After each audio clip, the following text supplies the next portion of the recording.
produksi video penyebaran diseminasi konsep moderasi beragama tidak ada yang bisa menjelaskannya. Saya tidak sebutkan namanya, tetapi hampir semua petinggi yang membuat video itu saya lihat hampir tidak ada dan semuanya berbeda. Jadi kalau Prof. Suprapto tadi sampai di akhir penjelasannya tidak menjelaskan konsep baku moderasi beragama, ya mungkin ya wajar gitu. Karena memang pada bingung semua. Nah, ini akan terlihat dalam penjelasan saya berikutnya.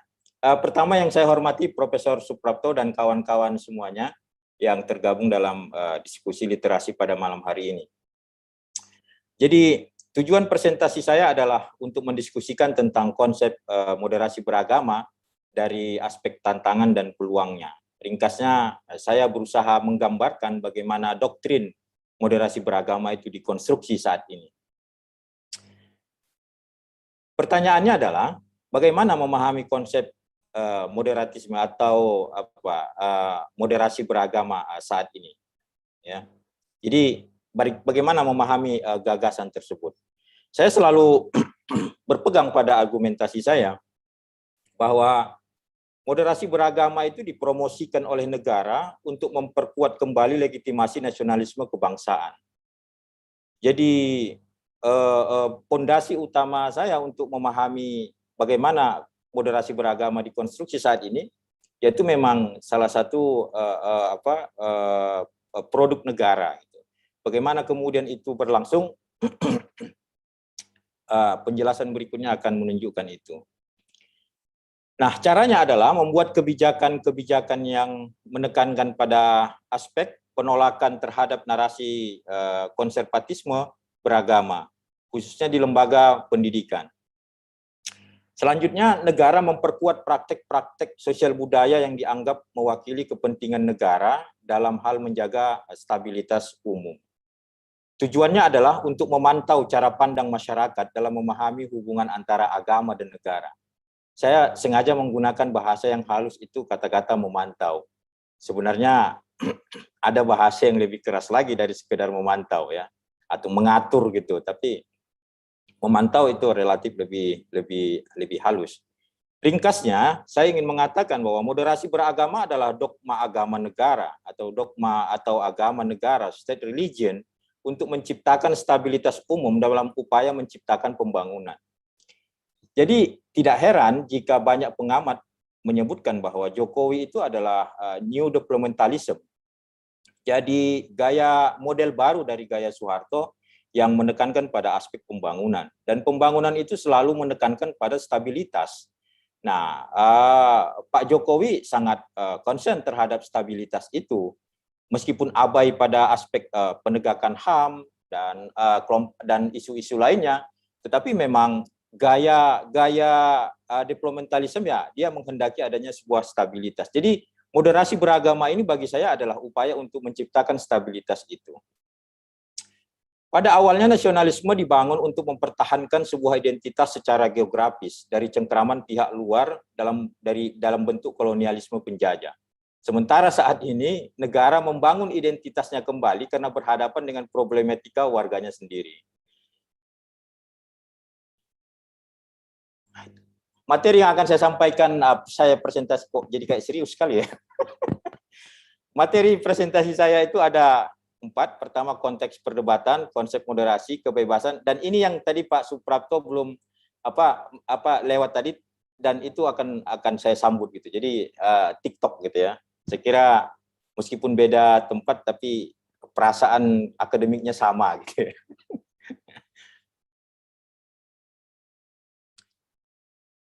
Pada tanggal 22 September 2021 yang lalu, Kementerian Agama menyelenggarakan malam launching aksi moderasi beragama dengan tema menyemai nilai-nilai moderasi beragama dalam kebinekaan.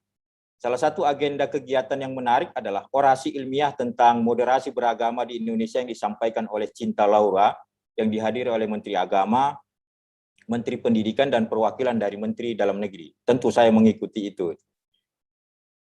Tentu saja posisi tersebut memiliki pesan penting.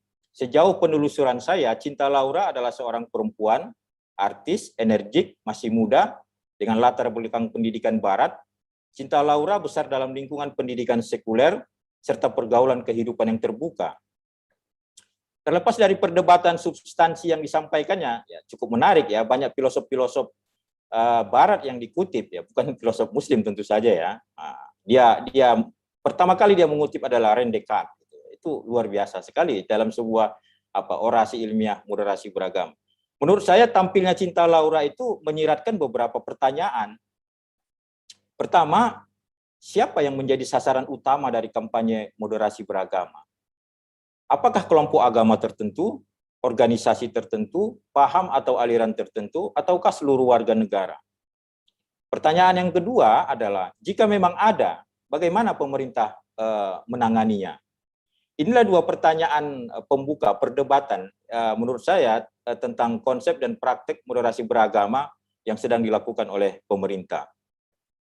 Indonesia adalah negara dengan sistem demokrasi yang jumlah mayoritas Muslim terbesar di dunia. Bahkan sebagian besar penduduknya menyatakan diri menjadi pemeluk salah satu agama yang diakui secara resmi. Kenyataan tersebut kemudian memunculkan relasi bahwa agama dan negara adalah dua sisi yang saling terkait dan terikat. Ada artikel yang menarik, ya. Menkyu Seo dalam artikelnya Dividing Religions in Indonesia Toward Neither an Islamic nor a Secular State. Itu menjelaskan bahwa negara Indonesia selama pemerintahan era Soeharto tahun 66 sampai 98 itu telah mengelola agama melalui praktek-praktek keagamaan kurang memperhatian terhadap spiritualitas, namun lebih perhatian pada hal-hal administrasi negara. Jadi kehadiran negara dalam mengatur kehidupan keagamaan itu bukan pada hal spiritualitas, tapi pada tahapan administrasi. Sikap yang mirip dapat diajukan pada era pemerintahan Joko Widodo sebenarnya saat ini, bahwa program moderasi beragama adalah bentuk intervensi negara terhadap agama. Pertanyaan berikutnya adalah, apakah juga fokus pada persoalan administrasi saja, atau membuat bentuk intervensi baru? Apakah intervensi yang dilakukan oleh Pak Jokowi itu sama dengan pemerintahan Orde Baru terhadap agama yang pada aspek administrasinya? Tapi pada intinya, negara yang mengatur atau intervensi terhadap persoalan agama itu selalu mengabaikan persoalan spiritualitas. Deskripsi tadi menjadi konteks saya kira yang menjadi dasar artikel presentasi saya pada malam hari ini.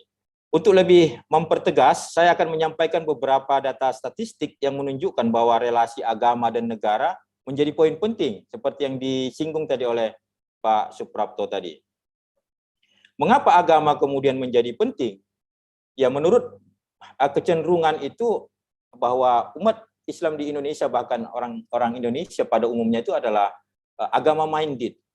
Artinya apapun yang menjadi keputusan dalam hidupnya itu selalu merujuk pada ajaran agama. Selalu agama yang menjadi pertimbangan utama, seperti yang disampaikan oleh Profesor Suprapto tadi. Jadi menurut Clifford Geertz, bahwa fungsi utama agama itu ya dua, the force of religion, jadi dia bersifat internalisasi. Yang kedua itu adalah the scope of religion. Dia menginternal tapi juga bisa menjangkau banyak persoalan, banyak topik gitu. Nah, itu elastisitas agama itu ya begitu, sehingga dia digunakan dalam bentuk dan kapanpun itu selalu menyediakan jawaban-jawaban terhadap itu. Saya kira ini akan menarik untuk menjelaskan tentang kondisi masyarakat. Artinya begini, data ini menunjukkan bahwa sangat logis memang pemerintahan Jokowi menggunakan moderasi beragama sebagai salah satu bentuk intervensi terhadap kehidupan keagamaan masyarakat Indonesia. Survei LSI tahun 2017 itu menyebutkan 82,9% orang Islam itu sangat mempertimbangkan agama ketika membuat keputusan penting. Tahun 2017. Bahkan tren tersebut bertahan sejak tahun 2014. Itu yang sebelah kanan dari layar itu menunjukkan tren itu cukup bertahan. Jadi ada 82,9% orang Islam itu menggunakan agama. Nah, berikutnya yang terbaru itu di tahun 2021 itu survei indikator ini pimpinan Burhanuddin Muhtadi tahun 2021 itu menyebutkan 79,3% orang Islam menggunakan agama sebagai pertimbangan dalam membuat keputusan. Kalau di tahun 2017 tadi, jadi tahun 2014 sampai 2017 itu ada 82,9%, di tahun 2021 ada 79,3%. Kok hilang 3,6%? Kemana itu? Jadi selanjutnya apa yang menggantikan fungsi agama sebagai sumber terhadap 3,6% tadi itu? Ya mungkin saja telah beralih ke followers dan subscriber sebagai pertimbangannya. Jadi tidak agama lagi yang tampil, tetapi sebanyak apa followers dan subscriber kemudian mendukung, itu menjadi pertimbangan di dalam dia memutuskan mengambil keputusan dalam hidupnya. Tapi menurut saya peralihan itu akan menjadi perlu penelitian lebih lanjut. Hanya saja yang perlu saya garis bawahi, tadi siang itu ada diskusi dengan Greg Philip, kemudian Greg Philip menyatakan bahwa sosial media akan memberikan pengaruh yang luar biasa dalam membentuk wajah kehidupan keagamaan, sosial politik di Indonesia. Berikutnya, survei tadi itu menunjukkan bahwa kedudukan agama memang sangat penting dan tidak bisa ditawar, sehingga penafsiran terhadap agama juga menjadi penting. Pemerintah berhadapan dengan situasi di mana tafsir keagamaan itu dikapitalisasi, bahasa saya dikapitalisasi, mungkin bahasanya Pak Profesor Suprapto tadi dikomodifikasi dalam sebuah perilaku politik yang telah meragukan keragaman sebagai sebuah potensi dan juga bisa memperkuat politik identitas. Jadi situasi ini tidak hanya berpotensi rusaknya tatanan keragaman sosial, tetapi juga bisa melemahkan legitimasi pemerintah dalam mengatur urusan keagamaan. Mengapa itu? Nah, saya mencoba untuk data statistik yang baru, ya, yang maksudnya yang lain gitu, yang di luar sampaikan oleh Pak Suprapto. Jadi survei dari Setara Institute ada yang melakukan survei terhadap 10 perguruan tinggi negeri tahun 2019. Tentu saja tidak ada tidak ada IAIN Pontianak ya. Mungkin dia lihat di situ ada Pak Firdaus, ya udahlah ini nggak aman, ini nggak ada masalah gitu mungkin. Lapisan pertama itu ada formalis substansialis. Lapisan kedua eksklusif.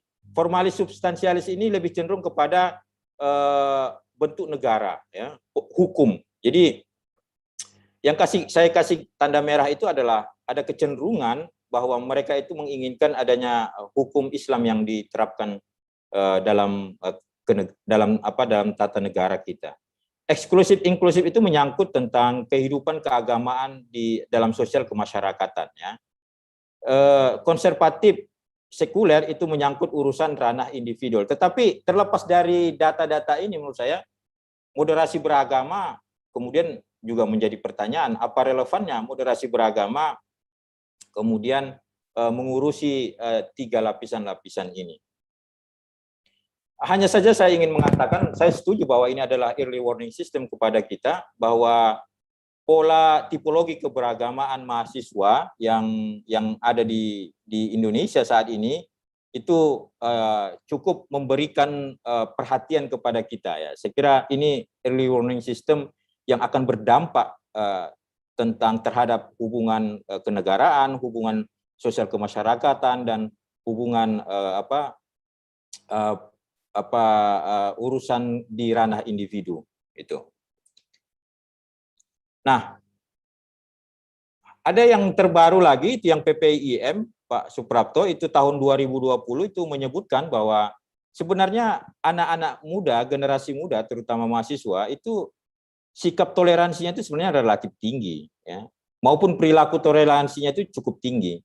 Tapi hanya saja memang kalau digabung antara yang sangat rendah dan rendah, ya dia menjadi tinggi. Tapi anak-anak muda, generasi muda itu ternyata lebih toleran daripada orang-orang tua. Gitu. Saya kira itu menjadi satu modal sosial juga saat kita nanti dihadapkan kepada modus demografi. Pertanyaannya adalah sejauh mana relevansi program moderasi beragama terhadap data survei toleransi beragama di kalangan mahasiswa tadi itu. Jika kehadiran Cinta Laura adalah representasi anak muda, apakah yang dimaksud anak muda yang 30% dan 11% ya yang di sini?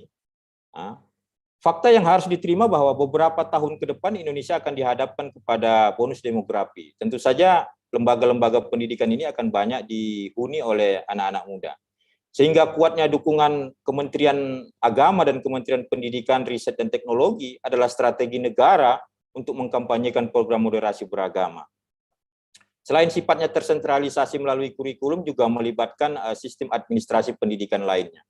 Jadi pilihan pemerintah Jokowi saat ini untuk intervensi terhadap kehidupan keagamaan melalui lembaga pendidikan, saya kira sangat rasional. Ya. Secara administrasi negara mudah mengaturnya, yaitu melalui kurikulum dan administrasi pendidikan lainnya. Misalnya kalau kamu tidak bisa masuk ini, kalau ini dan segala macam. Kemudian kalau kamu mau menjalani perkuliahan ya harus masuk ma'had dulu. Nah, itu upaya-upaya pemerintah yang bersifat administratif untuk mengintervensi kehidupan keagamaan. Jadi usia muda tersebut sangat mempengaruhi pola pikir politik di Indonesia, termasuk sosial keagamaan di masa yang akan datang. Jadi mengapa Kementerian Agama kemudian menghadirkan Cinta Laura pada malam launchingnya? Saya kira di sana mungkin sasaran yang ingin diambil oleh negara gitu. Hanya saja secara konseptual narasi moderasi beragama sering ditunjukkan oleh pejabat negara dan itu berbeda satu dengan yang lainnya. Perbedaan itu tidak hanya menciptakan kerumitan, namun juga tujuan dan sasaran yang jelas dari narasi moderasi beragama tersebut menjadi kabur gitu. Ya, sebagaimana uraian saya ya berikut ini.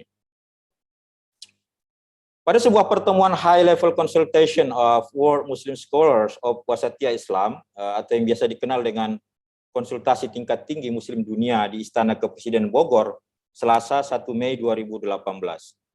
Jokowi seolah ingin memberikan contoh pengalaman Indonesia dalam mempraktekkan beragama dalam keberagamaan.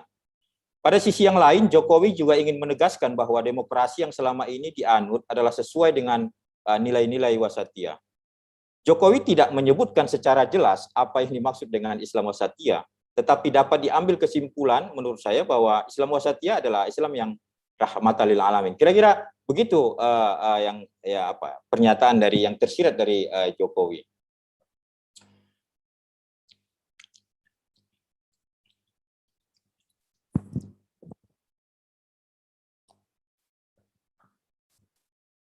Nah, kemudian pertemuan KTT ini melahirkan Bogor Message yang isinya 7 nilai utama Islam wasatiyah.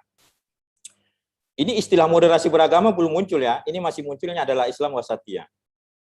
Salah satu nilainya adalah muwatonah, yaitu mengakui negara bangsa dan menghormati kewarganegaraan. Tentu saja tidak ada persoalan utama dalam ungkapan 7 tadi itu. Saya justru tertarik untuk menggambarkan bagaimana konsep dan gagasan Islam wasatiyah diperkenalkan di Istana Negara. Jadi Islam wasatiyah itu diundang ke Istana Negara. Negara menjadi fasilitator dalam upaya mempraktikkan Islam wasatiyah. Terdapat kepentingan negara dalam narasi tersebut. Sehingga melalui Kementerian Agama, negara kemudian menjadikan moderasi beragama dalam RJPMN-nya. Nah, jadi munculnya istilah kedua, yaitu inisiatif mulia dan memimpin untuk kesejahteraan manusia atau muwatonah, mengakui negara bangsa dan menghormati kewarganegaraan. Ini cukup relevan sehingga Islam wasatiyah itu bisa masuk ke Istana Negara gitu. Mungkin kalau yang 6 dan 7 ini tidak ada, itu belum bisa masuk ke pintu Istana Negara. Nah, hampir dipahami oleh banyak orang bahwa pasca pemilihan Presiden 2014 yang lalu, bangsa Indonesia terpolarisasi berdasarkan sentimen keagamaan. Dan sentimen itu ternyata masih bertahan hingga rencana pencalonan Jokowi sebagai Presiden Republik Indonesia untuk kedua kalinya di tahun 2019. Jadi kedatangan ulama-ulama dunia di Istana Negara itu yaitu upaya merespon sisa-sisa residu Pilpres sebelumnya dan rencana Jokowi yang akan mencalonkan diri kembali. Oleh karena itu kehadiran Islam wasatiyah di dalam Istana Negara adalah cerminan bahwa agama juga menjadi modal sosial bagi penguatan nasionalisme dan kepentingan politik. Agama hadir dengan banyak nilai-nilai yang ada di dalamnya berpotensi untuk memperkuat, juga bisa memperlemah posisi negara. Dan Jokowi memilih aspek yang menguatkan itu. Sebab legitimasi negara akan kuat apabila ditopang oleh rasa nasionalisme keagamaan yang kuat juga, seperti yang ditampilkan di dalam Bogor Message ini. Sejauh mana Bogor Message ini mempengaruhi kehidupan keagamaan umat Islam di seluruh dunia, tentu butuh penelitian yang lebih serius untuk itu. Asumsi adanya aspek penguatan nasionalisme seperti argumentasi saya di awal tadi dan kepentingan politik dalam konsep moderasi beragama juga tercermin pada saat Kiai Haji Ma'ruf Amin memberikan kuliah umum di Singapura sesaat setelah dinyatakan sebagai wakil presiden nomor urut 1 pendamping Jokowi. Menurut Kiai Ma'ruf Amin bahwa Islam Wasatiyah adalah model ekspresi dan pemahaman dalam bingkai kenegaraan Indonesia. Lagi-lagi negara menjadi isu penting di dalam diseminasi konsep-konsep Islam Wasatiyah. Ini 4 kaedah Islam Wasatiyah menurut Amin, saya kira tidak begitu ini. Nah, semangat yang sama meskipun redaksinya berbeda, itu pengertian moderasi beragama juga ada dalam buku resmi. Saya tidak mau mengatakan kitab suci, tapi buku resmi moderasi beragama yang diterbitkan oleh Kementerian Agama.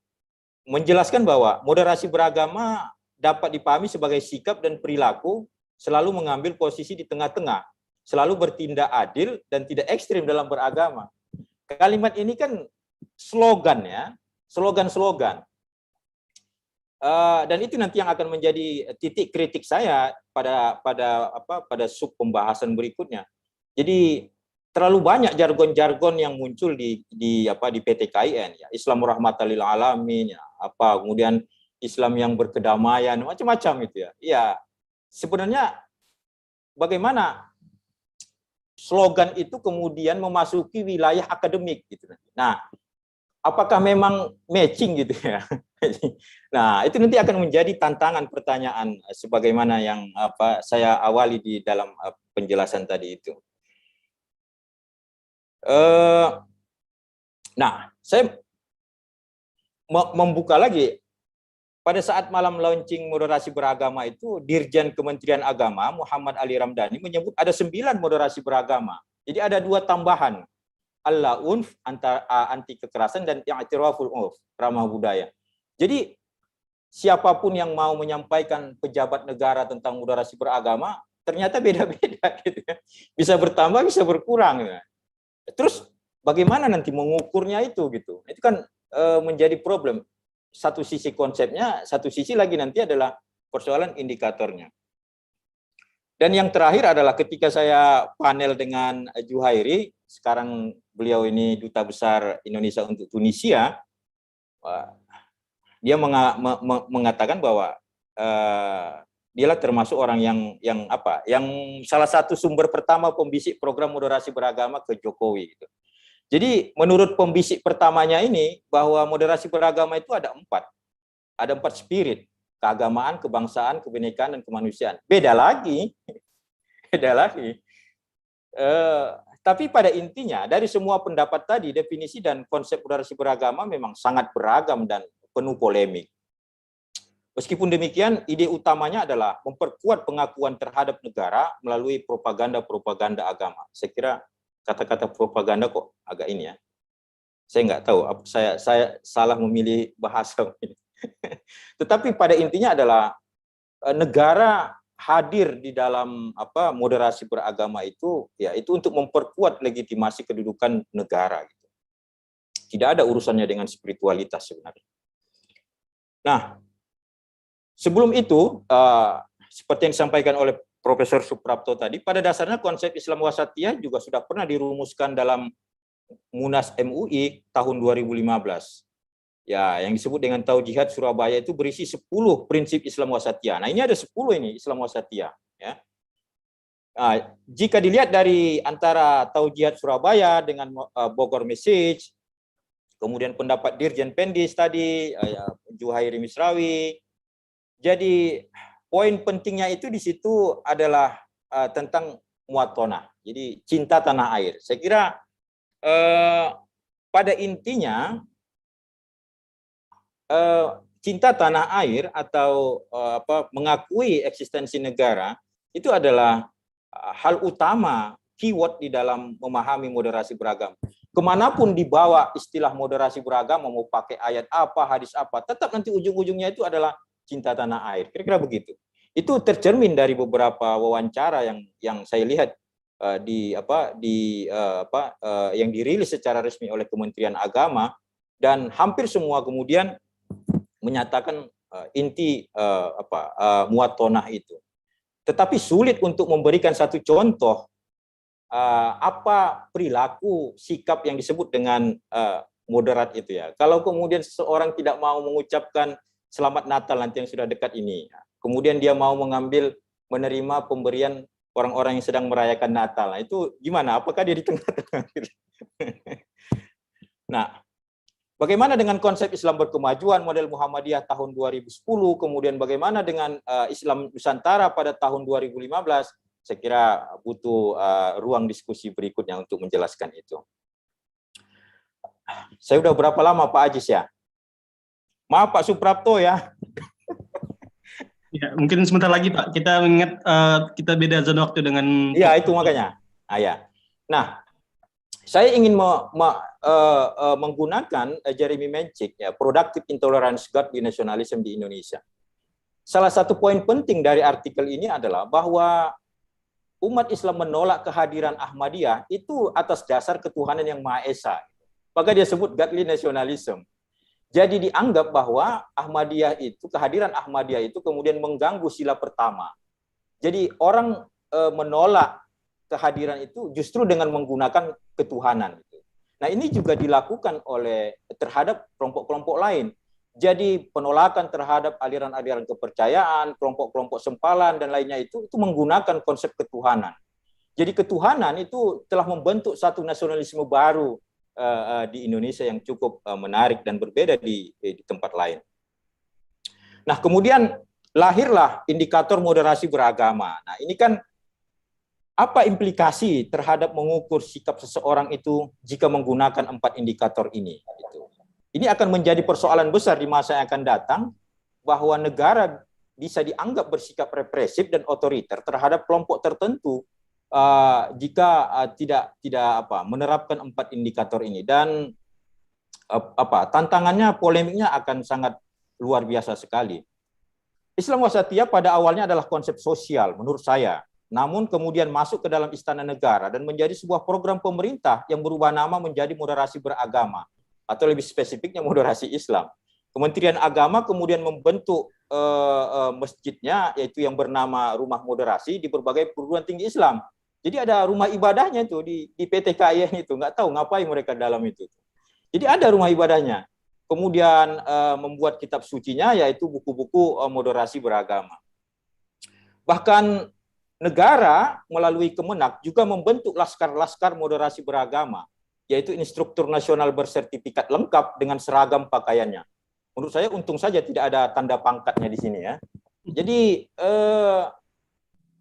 negara kemudian totalitas menghadirkan itu dalam bentuk administrasi dan birokrasi ya. Nah, moderasi beragama yang pada awalnya sistem kehidupan sosial itu menjadi sistem birokrasi dan administrasi yang syarat dengan seremonial, seminar-seminar hingga pelatihan-pelatihan. Gitu. Nah, itu banyak dan itu di hotel gitu ya. Nggak tahu yang disasar siapa gitu. Nah, pada aspek ini maka moderasi beragama bisa berpotensi menjadi alat pemerintah untuk mengkategorikan sesuatu moderat atau tidak moderat. Moderat kawan negara, tidak moderat musuh negara. Moderasi agama akan menjadi alat represi negara mengadministrasikan pikiran-pikiran rakyatnya. Seperti kasus penolakan Ahmadiyah atas nama ketuhanan Maha Esa tadi, atau kasus Meliana yang terjadi di Tebing Tinggi. Saya kira saya perlu menjelaskan ini secara singkat supaya mengantisipasi moderasi beragama. Saya perlu mengutip kasus Meliana tersebut. Saya ada tulisan singkat tentang ini. Pada tahun 2018 lalu, Meliana divonis penjara 1,5 tahun oleh Pengadilan Negeri Medan. Telah bersalah melakukan tindak pidana penistaan agama hanya karena mengeluhkan suara toa masjid. Ormas Islam MUI Medan hingga pengadilan turut bersuara sama bahwa meminta volume TOA dikecilkan adalah tindak pidana penistaan agama. Ya, hingga saat ini persoalan volume TOA masjid telah mendunia. Tentunya kita menunggu peran aktif laskar-laskar moderasi beragama yang berpakaian lengkap tadi yang sudah dilatih itu, yang bersertifikat untuk beraksi. Gimana menyelesaikan TOA-TOA masjid yang sudah melampaui garis edarnya gitu ya. Kan ada megahertznya dari TOA itu. Nah, itu gimana itu cara menyelesaikannya dengan konsep moderasi beragama itu? Apakah laskar-laskar tadi itu kemudian turun ke bawah atau hanya sekedar selesai dilatih ya sudah gitu ya, dapat sertifikat dan bisa untuk kenaikan pangkat gitu. Nah, bagaimana respon perguruan tinggi tentang moderasi beragama ini? Saya menggunakan istilah kebebasan akademik, academic freedom. Artinya begini, moderasi beragama ataupun apapun lah namanya, sebenarnya itu bisa diperkuat itu dengan kebebasan akademik, dan ini sering diabaikan oleh para akademisi bahwa sebenarnya kita itu dilindungi oleh undang-undang untuk berpikiran terbuka dan otonom gitu. Jadi tidak bisa kemudian kita itu diatur oleh mazhab tertentu, diukur oleh mazhab tertentu, dan kita tidak boleh diadili dan dibully gitu. Dan di pasal 6 Undang-Undang tentang ASN lagi, Undang-Undang Pendidikan Tinggi nomor 12 tahun 2012, pasal 6 itu disebutkan bahwa masyarakat perguruan tinggi itu adalah pencairan kebenaran ilmiah oleh sivitas akademika, demokratis, berkeadilan, tidak diskriminatif, menjunjung tinggi hak asasi manusia, nilai agama, nilai budaya, kemajemukan, persatuan dan kesatuan bangsa. Saya sebenarnya mau menjelaskan yang nomor 6, nanti dikirai kompor-kompor pula. Tetapi yang H itu yang saya kira menurut menarik ya. Jadi kebebasan akademik itu adalah satu kesatuan yang sistemik dengan sistem terbuka dan multimakna. Terbuka dan multimakna. Jadi nggak bisa kemudian ada satu paham yang menguasai kampus kemudian bersifat otoriter dan memberangus semuanya. Jadi undang-undang ini sebenarnya jauh lebih terbuka menjamin kebebasan akademik ketimbang konsep moderasi beragama yang digaungkan oleh pemerintah tadi. Tapi kita jarang sekali merujuk kepada undang-undang pendidikan tinggi ini. Nah, pada akhirnya adalah kemudian bagaimana berikutnya ketika agama menjadi persoalan penting dalam masyarakat, apa yang kemudian ingin dicapai? Kita kan selalu toleransi, ramah, kemudian menghormati, itu kan slogan-slogan itu. Saya kira apa yang disampaikan oleh Profesor Suprapto tadi, bahwa Islamicity Indices atau World Happiness Index itu bisa menjadi satu pegangan bersama untuk mencapai tujuan beragama itu. Jadi tidak lagi menggunakan isu-isu udah kita harus hidup toleransi, saling tolong menolong, enggak gitu, enggak laku lagi tuh. Jadi harus jelas karakteristik apa yang ingin dicapai dalam beragama itu. Jadi harus ada GDP per kapita, social support, kemudian healthy life expectancy, dan berbagai macam. Dan yang menariknya begini, ketika World Happiness Report ini disampaikan oleh PBB, ternyata negara-negara yang menggunakan agama sebagai pertimbangan dalam hidupnya itu nggak masuk 40 besar. Gitu. Nah, kemudian mereka membuat yang namanya Islamicity Index, saingan gitu. Nah, jadi, wah itu buatan PBB, mari kita buat Islamicity Index. Nah, ternyata Islamicity Index juga nasibnya sama. Jadi ketika indeks bahwa sebuah negara itu dianggap sebagai Islam atau standar Islam, justru itu dimiliki oleh negara-negara yang tidak menggunakan agama gitu. Dan sebentar. Dan baik. Nah, jadi yang pertama itu adalah New Zealand. Nah, kemudian Netherlands, Pak Suprapto saya kira dan kawan-kawan ya sudah pernah kemari. Nah, yang warna hijau ini adalah yang agama menjadi penting. Itu Malaysia di urutan 43. Jadi ketika Islamicity itu dibuat oleh kelompok-kelompok Islam, ternyata yang menduduki peran penting itu ya tetap mereka-mereka yang tidak menggunakan agama di dalam kehidupan kesehariannya.